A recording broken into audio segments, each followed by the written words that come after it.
Makakahanggang saan po ba at matatapos din po natin. Makakaabot po tayo lahat sa ating gustong makuha. Wag lang po tayong magmadali at lahat po ay may kanya-kanyang perfect timings. Hello po mga ka-reels. Ito po si nanay na magbibigay na naman po sa inyo ng tip, no? So, panoorin niyo po ito para mai-apply po ninyo sa pagre-reels po ninyo, At para dumami po ang mga views ninyo, sa mga pinopost po nating mga videos, po.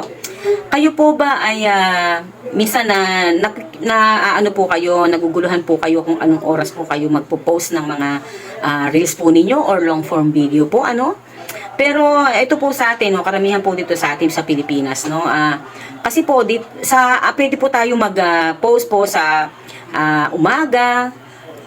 Timingan lang po natin kung anong oras po ba talaga nagigising ang mga tao, Karaniwan po kasi alas 7, po. Pero hindi naman po sila kaagad bumabangon sa kanilang higaan, Maari po pagising po nila, hawak po nila ang cellphone nila, sa umaga. So, ang ideal time po ay 7 to 9 o'clock po, Then, sa tanghali naman po, siguro, ang maganda dyan ay mga 1 o'clock to 2 o'clock. Kasi po, ang mga tao, tapos na po silang nagsikain, ng tanghalian. So, ang ginagawa po nila, nagsisiesta po sila or nanonood po ng TV.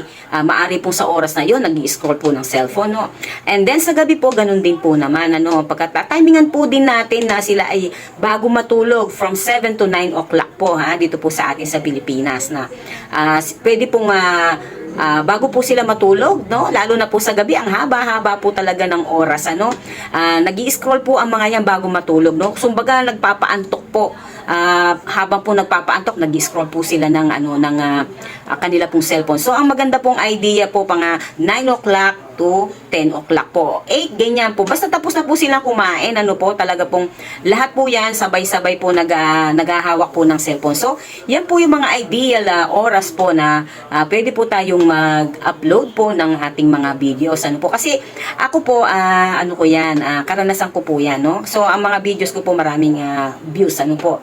Talaga yung pong tinatawag na algorithm ni Facebook ay tama po yun, talaga pong reliable po siya, So, ganun po ang gawin ninyo, timingan po ninyo sa ang inyo pong pag-post po ng mga videos po natin, timingan po ninyo para magkaroon po na kayo ng maraming views sa inyo pong mga tawag dito, mga po ninyo, mga post po ninyo, reels and long form video. So, yun lamang po, at maraming salamat po at pakiusap ko po, suportahan nyo din po yung aking pong mga long form video kasi ang dami pong nag-share, puro reels po yung sinishare po nila. Hindi naman po ako demanding, so nakikiusap lang din po ako na yung kung mag-share po kayo, i-share na rin po ninyo yung aking mga long form video kasi may ads na po sila, ako po hindi nangangako pero talaga po pagka po dumadaan po sa aking wall ang mga video, pinanunood ko po talaga at tinatapos ko po. So ibabalik ko po yung credit na binigay nyo po sa akin, So ganun lang po, talagang tulungan po tayo dito sa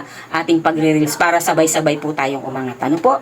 Maraming salamat po at blessed day po sa ating lahat, Pagpalain po tayo ng Panginoon at makakahanggang saan po ba at matatapos din po natin. Makakaabot po tayo lahat sa ating gustong makuha, Wag lang po tayong magmadali, at lahat po ay may kanya-kanyang perfect timing. So, yun lamang po. Maraming salamat at sana po ay may natutunan kayo sa aking tips na ito. At ito po uli si nanay, nagpapasalamat po sa inyo ng marami. Bye-bye!